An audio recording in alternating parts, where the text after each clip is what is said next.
देखो 8वें नंबर के सवाल को जो है दोबारा आप देख लीजिए दूसरे तरीके से। माना पहली संख्या बराबर x, तो दूसरी संख्या बराबर आप y मत मानिए।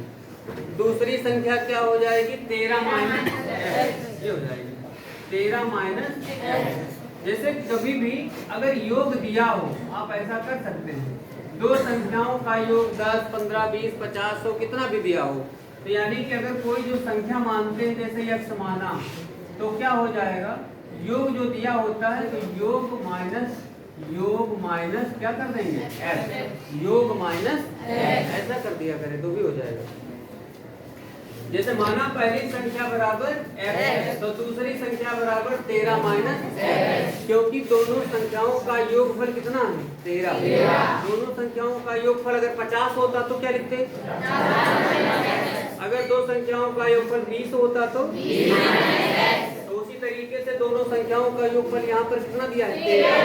तो हम लिख सकते हैं कि माना पहली संख्या बराबर x तो दूसरी संख्या बराबर 13 माइनस x। उसके बाद सीधे लिखते हैं यहाँ पर प्रश्नांक। क्या लिखते हैं?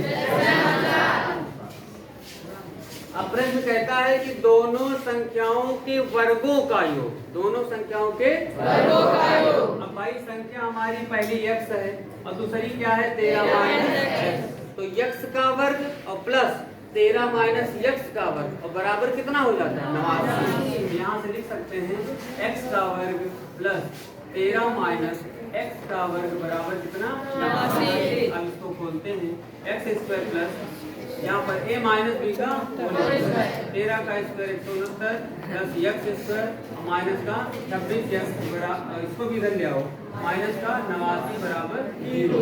ये हो जाएगा 2x स्क्वायर माइनस का 26x और प्लस का कितना बचेगा 80 बराबर 0। या फिर यहाँ पर करेंगे x स्क्वायर 2 से भाग और यहाँ पर हो जाएगा 13x और प्लस का 40 बराबर 0। अब वही गुणनखंड आपको करना है। 40 कैसे गुणनखंड करें कि जोड़ने पर कितना आ जाए 13, 8 5 40, 8 5 13। यहाँ पर हो जाएगा x स्क्वायर माइनस 8 प्लस 5 पीछे x प्लस 40 बराबर 0। x square minus 8x minus 5x plus 40 बराबर 0। इसमें आप कॉमन ले लीजिए, x क्या बचा x माइनस 8 माइनस का 5 कॉमन x माइनस 8 बराबर 0। होल कॉमन क्या हो गया x माइनस 8, तो क्या बचा x माइनस 5 बराबर 0। x के दो मान आ गए कितने 8 और 5, क्योंकि इधर माइनस में उधर जाएगा प्लस में 8 माइनस 5 इधर हो गया 5, दो मान आपके आ गए यहाँ पर 8 और 5, वहाँ यहाँ पर लिख देंगे। अतः यदि